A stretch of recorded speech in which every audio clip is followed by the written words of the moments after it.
Tout de suite, magazine.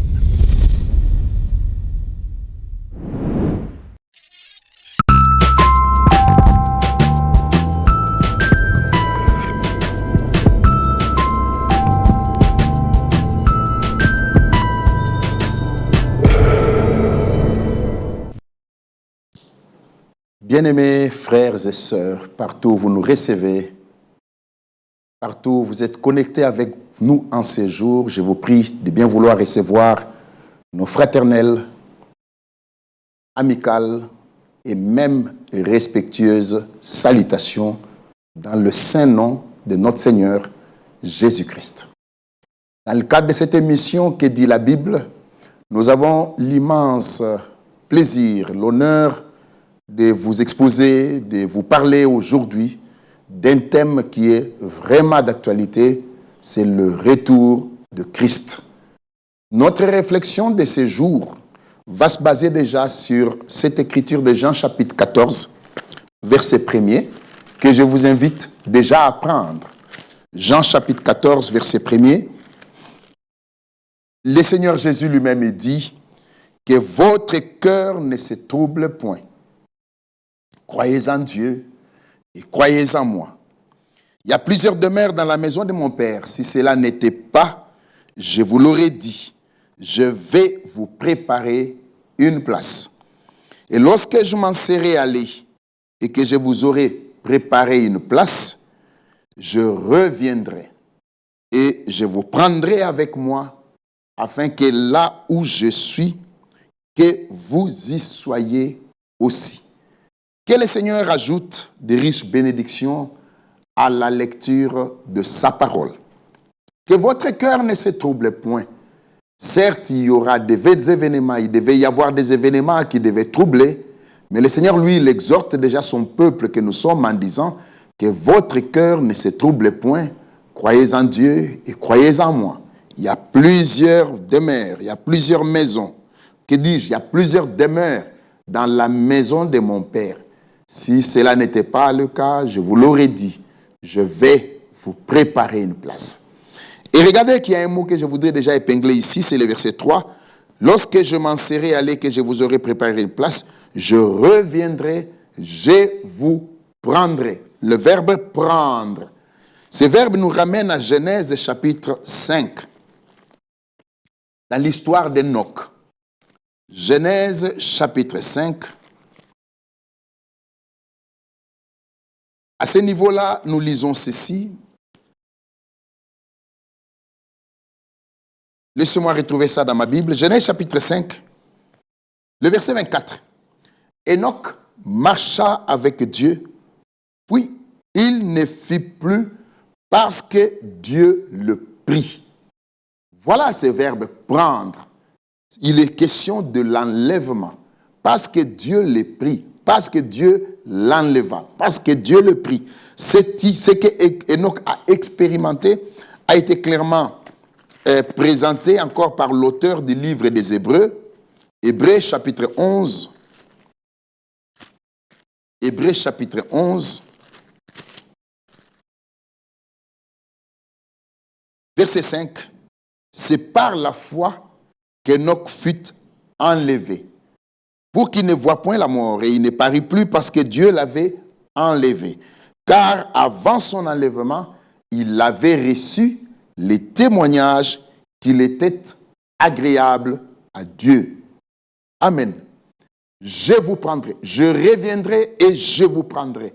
Prendre, c'est comme Enoch fut pris, il est question de l'enlèvement. Bien mes frères, son retour a été annoncé à plusieurs reprises.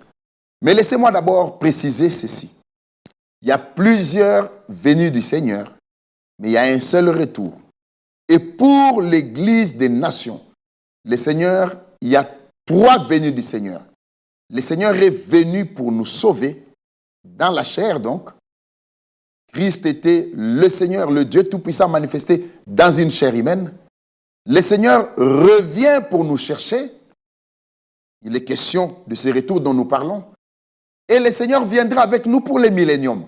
Donc pour l'Église des nations, il y a 3 venues, La première venue, c'est quand il est venu dans la chair pour nous sauver. La deuxième venue, quand il revient nous chercher. Et la troisième venue, c'est quand nous venons avec lui pour le millénium. Bien aimés frères et sœurs, il y a donc 3 venues. Et de ces 3 venues, il y a 2 venues et un retour. Et le retour, c'est quand il revient maintenant pour nous chercher. C'est l'événement que nous attendons, le plus grand événement auquel nos âmes sont attachées. Déjà, dès son départ, cet événement a été annoncé. Dès son départ déjà. Actes des Apôtres, chapitre 1er. Actes des Apôtres, chapitre 1er.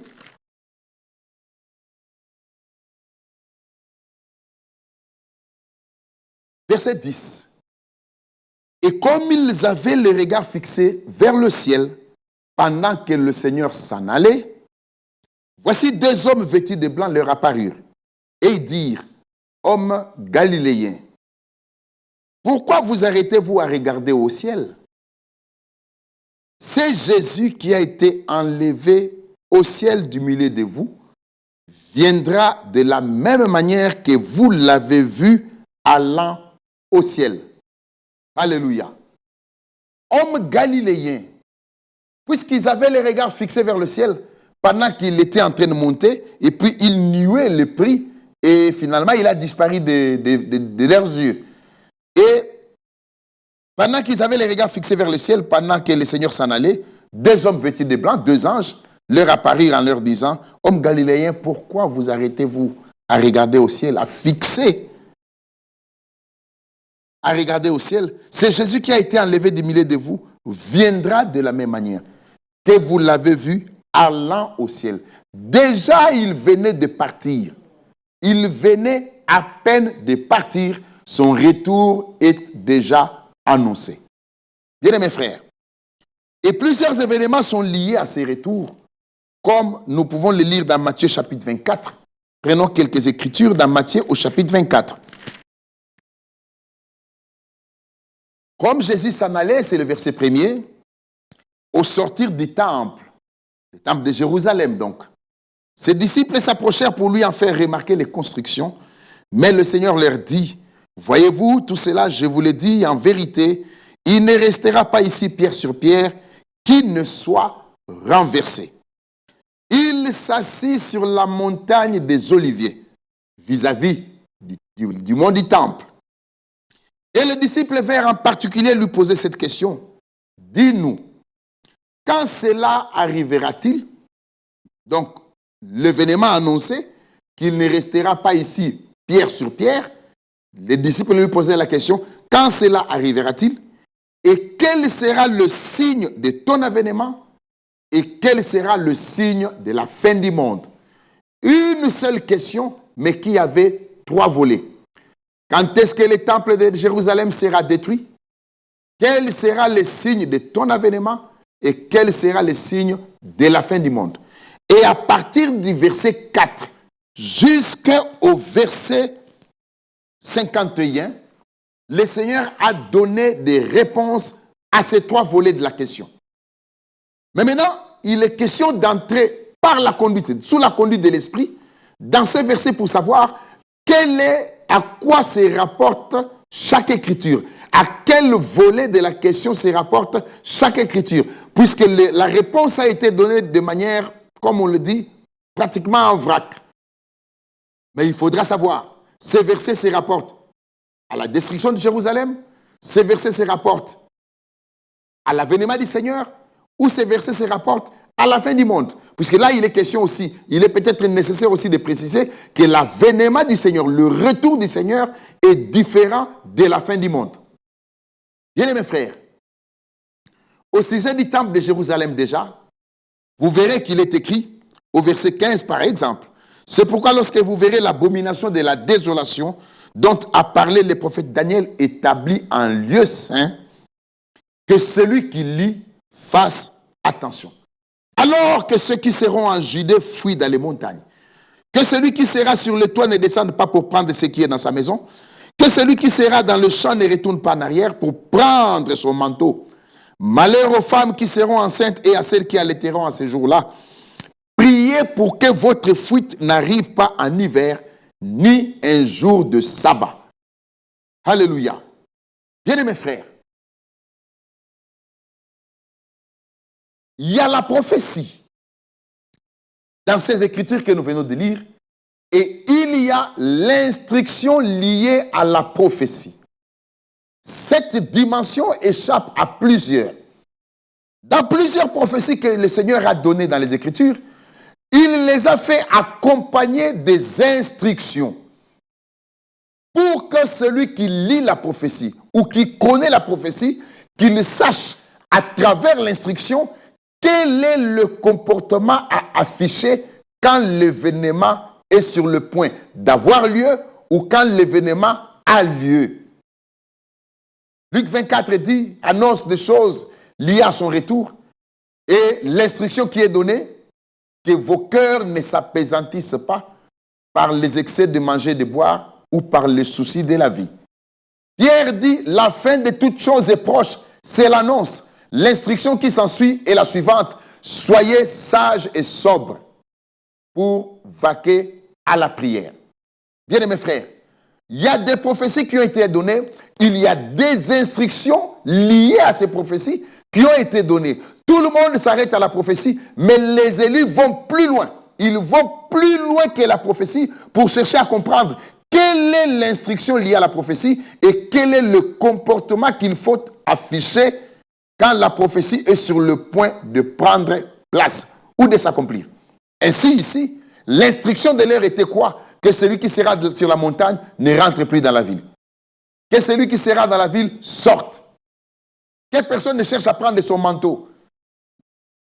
Ne priez pas pour que l'événement ne puisse pas avoir lieu. Que vous puissiez prier ou ne pas prier, l'événement aura lieu. Car il y a des choses que le Seigneur a annoncées qui ne sont pas liées à notre foi. Elles s'accompliront comme Dieu les a annoncées. Que vous puissiez prier, que vous ne puissiez pas prier, l'événement aura lieu. Mais priez seulement pour que votre fuite n'ait pas lieu en hiver. Car ça sera difficile pour vous d'être dehors sous le froid. Bien mes frères, l'histoire raconte qu'aucun chrétien n'est mort dans la destruction de Jérusalem, car tous ont exécuté l'instruction liée à la prophétie. D'aucuns sont allés prier au temple. L'ordre de l'heure, l'instruction de l'heure n'était pas d'aller prier au temple, c'était de fuir et de sortir de la ville. Alors celui qui fouillait, on pourrait le qualifier de fouillard, de poule mouillée, mais pourtant, il était dans la volonté de Dieu. Car la volonté de Dieu en cette heure-là, c'était laquelle? Sortez de la ville. Fouillez, sortez de la ville. Et celui qui sera dans la ville, qui sera en dehors de la ville, qui ne rentre plus dans la ville. Bien mes frères, le Seigneur a y annoncé des choses. Mais au-delà de ce qui a été annoncé, nous cherchons à comprendre quel est le comportement qu'il faut afficher quand la chose est sur le point d'avoir lieu ou de prendre place. Ainsi, bien mes frères et sœurs, Matthieu 24 annonce des choses liées à son retour. Jusqu'à ce que vous arriverez dans Matthieu au chapitre 25, vous verrez la parabole sur les 10 vierges. Déjà au verset 1er, il est dit, alors le royaume des cieux sera semblable à 10 vierges. Alléluia. Laissez-moi m'apaisantir un peu, m'attarder un peu là-dessus. Cette parabole est tellement précieuse. Vous verrez que le Seigneur a donné plusieurs paraboles dans les Écritures, notamment dans Matthieu 13. Toutes les paraboles qui sont données dans les Écritures, elles sont données au présent.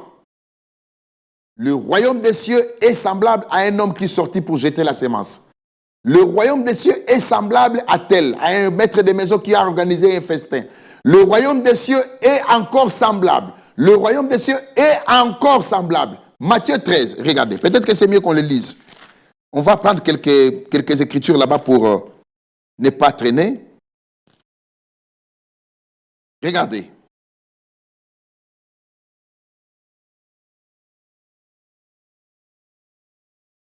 Verset 24. Il leur proposa une autre parabole et il dit, le royaume des cieux est semblable, c'est du présent. Verset 31. Il leur proposa une autre parabole, il dit, le royaume des cieux est semblable. Verset 33. Il leur dit cette autre parabole, le royaume des cieux est semblable. Verset 44. Le royaume des cieux est encore semblable. Verset 45. Le royaume des cieux est encore semblable. Verset 47. Le royaume des cieux est encore semblable. toutes les paraboles qu'il a annoncées sur le royaume des cieux, il les a annoncées au présent. Car c'est des paraboles transgénérationnelles. Elles concernaient toutes les générations. Que ce soit de son temps, que ce soit du temps du Moyen-Âge, que ce soit aujourd'hui. C'est des paraboles qui sont applicables à toutes les générations. La seule parabole que le Seigneur présente au futur, c'est la parabole des 10 vierges, dans Matthieu chapitre 25. Car celle-là ne concerne pas toutes les générations, mais elle concerne la dernière génération, la nôtre, qui verra le retour physique de notre Seigneur Jésus-Christ. La seule parabole annoncée au futur. Matthieu chapitre 25. Matthieu chapitre 25, verset 1er. Alors le royaume des cieux sera semblable à 10 vierges. Alors, le mot alors fait la jonction, la liaison entre les événements annoncés au chapitre 24 ainsi que l'événement du chapitre 25 qui concerne son retour. Le Seigneur revient. Mais pour rentrer, il a annoncé un temps de rafraîchissement et un temps de rétablissement de toutes choses. Actes des apôtres. Je pense que ça doit être le chapitre 3, puisque ça me vient à l'esprit. Laissez-moi vous lire ça. Verset 19, Actes chapitre 3, verset 19. Repentez-vous donc et convertissez-vous pour que vos péchés soient effacés, afin que des temps de rafraîchissement viennent de la part du Seigneur et qu'il envoie celui qui vous a été annoncé, destiné, Jésus-Christ, que le ciel doit recevoir jusqu'au temps du rétablissement de toutes choses dont Dieu a parlé anciennement par la bouche de ses saints prophètes d'autrefois. Bien-aimés frères et sœurs, le Seigneur doit rétablir, le Seigneur devait rétablir et le Seigneur est en train de rétablir. L'Église a été posée sur ce fondement, sur ces bases à la Pentecôte. Le commencement originel, c'était à la Pentecôte. Et au commencement originel, il n'y avait même pas de faux frères. Il n'y avait même pas 3 sortes de croyants. Le croyant, le soi-disant croyant et les incrédules. Non. Dans la chambre haute, il n'y avait que le croyant. Et seule la parole de Dieu avait primeur. Il n'y avait pas de discussion, il n'y avait pas de débat, il n'y avait pas d'échange, même pas des opinions. Mais c'est quand ils sont sortis de la chambre haute qu'il y a eu les Ananias, les Saphira et autres. Le Seigneur nous ramène au commencement originel où seule la parole de Dieu doit avoir la place essentielle dans nos cœurs et dans nos vies. C'est comme cela, bien aimés frères et sœurs. En ces temps de la fin, après des siècles de confusion, après des années de confusion, Dieu a restauré la parole. Puisque la préparation du peuple de Dieu passe réellement par un bain total au travers de la parole, afin que le peuple soit prêt à aller rencontrer son Seigneur, comme le Seigneur l'a promis et comme il est lui-même en train de préparer la place pour nous. Bien aimés frères et sœurs, notre temps n'est pas très long. Laissez-moi commencer à citer petit à petit. Le Seigneur revient comme il l'a promis. Le Seigneur reviendra comme il l'a promis. Plusieurs annonces ont été faites dans les Écritures. Mais le temps qu'a pris ce retour ou cette promesse ne veut pas dire que la promesse ne s'accomplira pas. Car quand nous voyons les événements qui ont lieu aujourd'hui, nous comprenons réellement que son retour est très proche, à la porte. N'était-il pas écrit que ce qui arriva du temps de Noé arrivera à l'avènement du Fils de l'homme? Ce qui arriva du temps de Lot arrivera à l'avènement du Fils de l'homme. Aujourd'hui, nous disons, ce qui arriva du temps de Lot est déjà arrivé. Et la génération actuelle est allée même plus loin que ceux du temps de Lot, plus loin que ceux de Sodome et Gomorrhe. Vous savez, du temps de Lot, la caractéristique principale de cet âge, c'était la sodomie, l'homosexualité, homme avec homme. Mais ici, dans cette génération, il y a homme avec homme, il y a femme avec femme, il y a homme avec animal, il y a vivant avec mort. Cette génération est allée plus loin que celle de Sodome. Si Dieu ne juge pas cette génération, bien aimés frères et sœurs, il doit réveiller Sodome et Gomorrhe et leur présenter des excuses. Car ce qui arriva du temps de Lot est déjà arrivé. Ah oui frère, Romain a annoncé ces choses. Romains chapitre 1er, je pense, verset 26. C'est pourquoi Dieu les a livrés à des passions infâmes, car leurs femmes ont changé l'usage naturel en celui qui est contre nature. Et de même les hommes, abandonnant l'usage naturel de la femme, se sont enflammés dans leurs désirs les uns pour les autres, commettant homme avec homme, des choses infâmes et recevant en eux le salaire que méritait leur égarement. C'est pourquoi ils ne se sont pas souciés de connaître Dieu. Dieu les a livrés à leur sens réprouvé pour commettre des choses indignes. Dieu a tout prévu dans l'Écriture. Quand nous le voyons, et que cela devient même officiel, on bénit même. Aujourd'hui, il y a même un nouveau genre qui est annoncé, où tu n'es ni homme ni femme. On parle même de transgenres. Dans quelle génération vivons-nous? En quel âge sommes-nous, bien mes frères et sœurs? Pensez-vous que les choses arriveront, continueront comme ça? Qu'il y ait des moqueurs, Dieu accomplira sa promesse. D'ailleurs, Pierre en a parlé. De Pierre, je pense. Qu'il y ait des moqueurs, Dieu accomplira sa parole. De Pierre, laissez-moi retrouver ça. Verset 1er du chapitre 3. De Pierre, chapitre 3. Voici déjà, bien-aimé, la seconde lettre que je vous écris. Dans l'une et dans l'autre, je cherche à éveiller par des avertissements votre saine intelligence, afin que vous vous souveniez des choses annoncées d'avance par le saint prophète et du commandement du Seigneur et Sauveur enseigné par vos apôtres.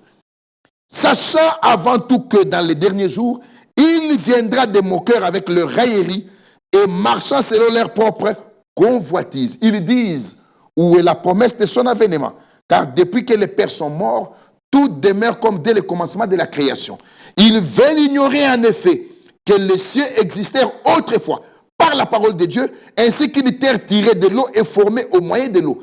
Et que par ces choses, le monde d'alors périt, submergé par l'eau. Alléluia.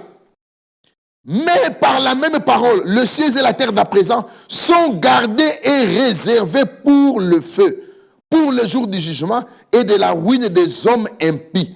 Mais il y a une chose, bien aimée, que vous ne devez pas ignorer, c'est que devant le Seigneur, un jour est comme 1000 ans et 1000 ans sont comme un jour.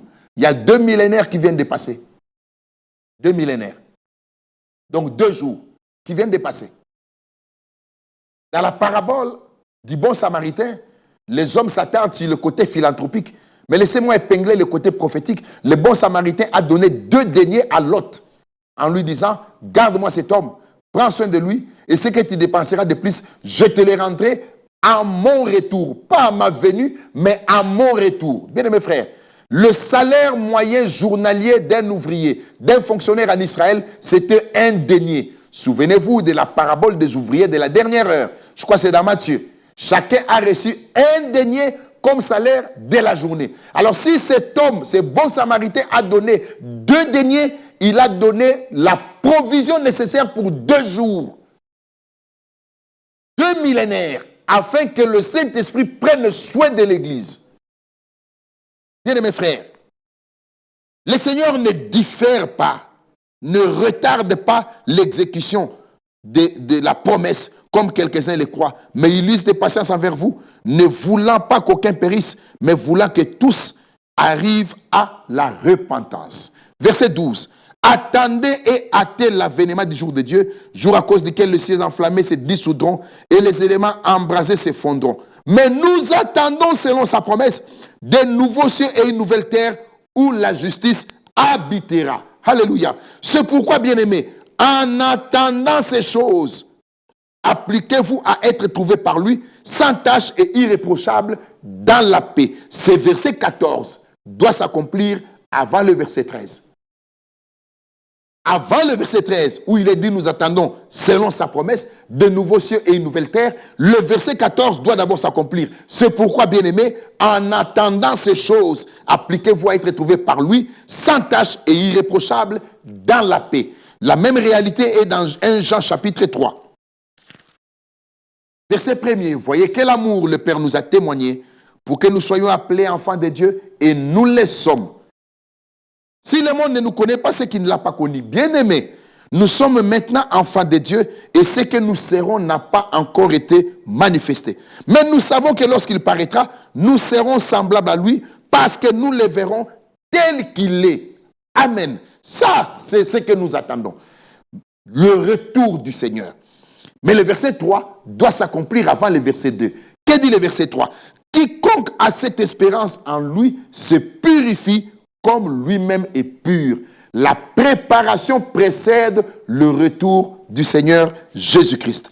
Paul revient là-dessus dans Colossiens chapitre 3. Paul revient là-dessus dans Colossiens chapitre 3. Et qu'est-ce qu'il dit là-bas?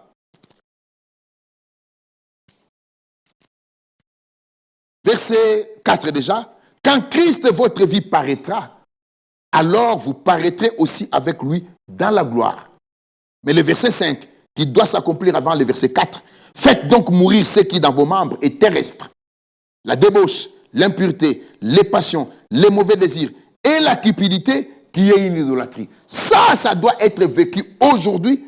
Le verset 5 doit être vécu aujourd'hui avant que nous atteignions le verset 4, avant que nous puissions rencontrer Christ notre vie quand il paraîtra. Alléluia. L'avant-dernière écriture, frère, c'est dans 1 Corinthiens 15 où ce glorieux événement est annoncé. 1 Corinthiens chapitre 15. 1 Corinthiens chapitre 15.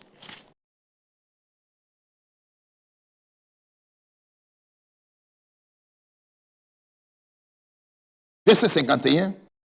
Voici, je vous dis un mystère. Nous ne mourrons pas tous, mais tous, nous serons changés. Avant de changer, avant que l'extérieur ne change, au retour du Seigneur, l'intérieur doit changer maintenant, aujourd'hui. Car l'œuvre de la nouvelle naissance part de l'intérieur vers l'extérieur. Avant que l'extérieur, nos corps changent au retour du Seigneur, notre intérieur doit changer aujourd'hui. Et en un instant, en un clin d'œil, à la dernière trompette, la trompette sonnera et les morts ressusciteront incorruptibles et nous serons changés. Et nous serons changés. Car il faut que ce corps corruptible revête l'incorruptibilité et que ce corps mortel revête l'immortalité. Lorsque ce corps corruptible aura revêtu l'incorruptibilité et que ce corps mortel aura revêtu l'immortalité, alors s'accomplira la parole qui est écrite. Ô mort, la mort a été engloutie dans la victoire. Ô mort, où est ton aiguillon? Ô mort, où est ta victoire? Ô mort, où est ton aiguillon? L'aiguillon de la mort, c'est le péché, et la puissance du péché, c'est la loi. Mais grâce soit rendue à Dieu qui nous donne la victoire par notre Seigneur Jésus-Christ. Ainsi, mes frères bien-aimés, soyez fermes, inébranlables, travaillant de mieux en mieux à l'œuvre du Seigneur, sachant que votre travail ne sera pas vain dans le Seigneur. Que Dieu bénisse cette parole. Oui, dans les Thessaloniciens, au chapitre 4, que vous connaissez tous, verset 13, nous ne voulons pas, frères, que vous soyez dans l'ignorance au sujet de ceux qui sont décédés, afin que vous ne vous affligez pas comme les autres qui n'ont point d'espérance. Oui, ça concerne ceux qui sont décédés. Car si nous croyons que Jésus est mort et qu'il est ressuscité, croyons aussi que Dieu ramènera par Jésus et avec lui ceux qui sont décédés. Ça concerne encore ceux qui sont décédés, mais pas n'importe quel décès. Pas n'importe quels hommes décédés, mais ceux qui sont morts en Christ. Oui, ceux qui sont morts en Christ. Car mourir en Christ, c'est mourir dans une terre de vainqueurs et se reposer avec la promesse, l'espérance de son retour. Et avoir l'assurance que l'on sortira de la poussière quand lui paraîtra et qu'il appellera. Voilà pourquoi, bien mes frères et sœurs, celui qui a réussi sa vie, c'est celui qui quitte la terre en ayant Jésus-Christ dans son cœur, en expérimentant le salut éternel. Celui-là, il a réussi sa vie. Ce n'est pas celui qui a des immeubles, celui qui a des voitures, même si ça c'est important, même si nous ne sommes pas contre ça. Mais celui qui a réussi sa vie, c'est celui qui quitte la terre en ayant Jésus-Christ dans son cœur. Laissez-moi chuter, frère. Voici en effet ce que nous vous déclarons d'après la parole du Seigneur. Nous les vivants, restez pour l'avènement. Voilà la raison. Pour l'avènement du Seigneur, nous ne devancerons pas ceux qui sont décédés, car le Seigneur lui-même a un signal donné, a un cri de commandement. Le même cri qui a retenti devant la tombe de Lazare, jusqu'à déclarer, Lazare sort. La Bible dit que le mort sortit. Bien aimés frères et sœurs, cette parole avait une puissance, non seulement de recréer les organes de Lazare qui avaient déjà pourri, puisqu'il avait été dit qu'il le sent déjà, ça fait 4 jours qu'il est au tombeau. Dans cette parole, il y avait non seulement la puissance de recréer leurs organes de Lazare qui avaient péri, qui commençaient à pourrir, mais aussi de déplacer les morts de l'intérieur de la tombe jusqu'à l'extérieur, même quand ses pieds et ses mains étaient encore liés. Peut-être que vous n'avez jamais prêté attention à cela. Laissez-moi prendre ça rapidement pour terminer.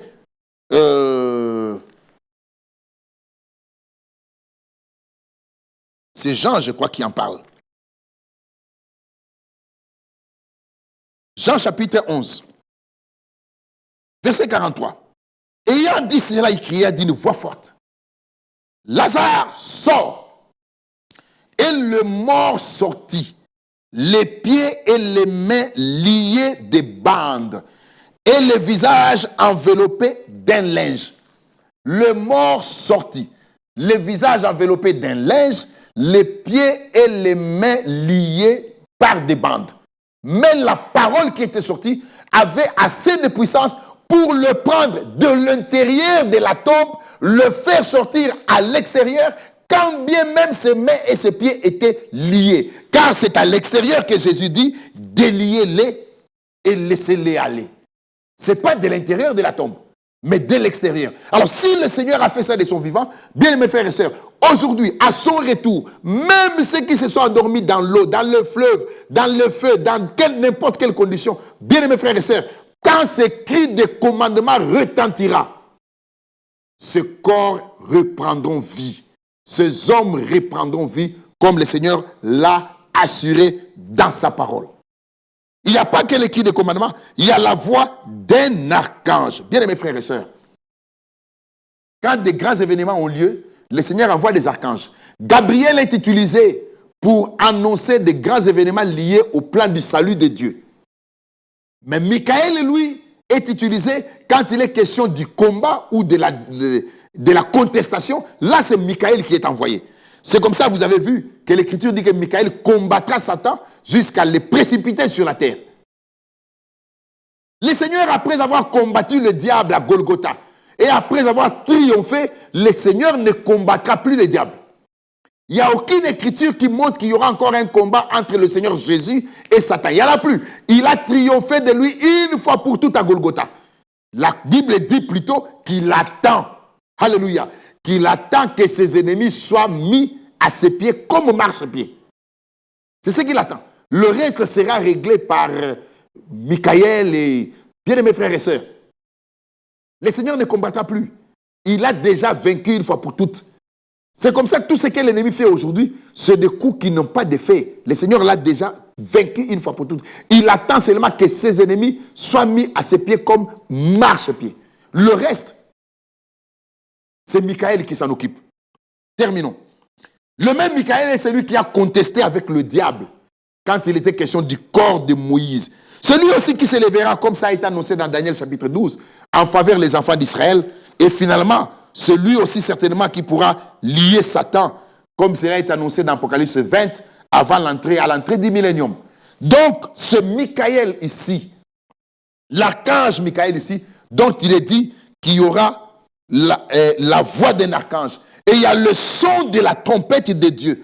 Pas n'importe quelle trompette, mais la trompette de Dieu, pour annoncer la fin du plan du salut de Dieu en faveur des élus. Le Seigneur descendra du ciel et les morts en Christ ressusciteront premièrement. Ensuite, nous les vivants qui serons prêts, nous serons tous ensemble enlevés avec eux sur des nuées à la rencontre du Seigneur dans les airs, et ainsi nous serons toujours avec le Seigneur. Consolez-vous donc les uns les autres par ces paroles. Verset 1er du chapitre 5. Pour ce qui est des temps et des besoins et des moments plutôt, vous n'avez pas besoin, frères, qu'on vous en écrive. Vous n'avez pas besoin. Que Dieu vous bénisse tous. Vous n'avez pas besoin. Les jours et l'heure, personne ne connaît. Mais pour ce qui est des temps et des circonstances, des temps et des moments, vous n'avez pas besoin. Paul dit aux Romains, vous savez vous-même. Romains chapitre 13, et c'est là que nous terminons. Romains chapitre 13. Romains chapitre 13, Verset 11, cela importe d'autant plus que vous savez en quel temps nous sommes. C'est l'heure de vous réveiller enfin du sommeil. Car maintenant, le salut est plus près de nous que lorsque nous avons cru. La nuit est fort avancée, le jour approche. Dépouillons-nous donc des œuvres des ténèbres et revêtons les armes de la lumière. Marchons honnêtement comme en plein jour, loin des orgies et des livrogneries, de la luxure et de la débauche, des querelles et des jalousies, mais revêtez-vous du Seigneur Jésus-Christ et n'ayez pas soin de la chair pour en satisfaire le convoitise. Bien-aimés frères et sœurs, pendant que je ferme ma Bible, même si les moqueurs peuvent être là, Zacharie 12 disait déjà, le Seigneur disait, par la bouche par la bouche d'Ézéchiel au chapitre 12, que les moqueurs, les discours moqueurs prendra fin. Car la parole qu'il prononcera s'accomplira. Il n'y aura plus de délai pour la parole qui sortira de sa bouche. Nous allons vers une période d'événements rapides. Ça va tellement se précipiter que c'est maintenant qu'il faut prendre sa préparation au sérieux. Le temps des formalismes religieux est passé. Le temps de la foi collective est passé. Le temps de la foi des églises est passé. C'est le moment des expériences personnelles entre toi et le Seigneur Jésus-Christ, entre moi et le Seigneur Jésus-Christ, entre nous et le Seigneur Jésus-Christ. Car assurément, tout montre que Jésus revient bientôt. Que le Seigneur nous réveille tous et qui nous aide tous à pouvoir nous mettre en ordre pour répondre présent à ce glorieux événement, cet unique événement, quand il aura lieu. Que la paix du Seigneur soit avec vous, au nom de notre Seigneur Jésus-Christ. Amen. Nous disons Maranatha. Que Dieu vous bénisse.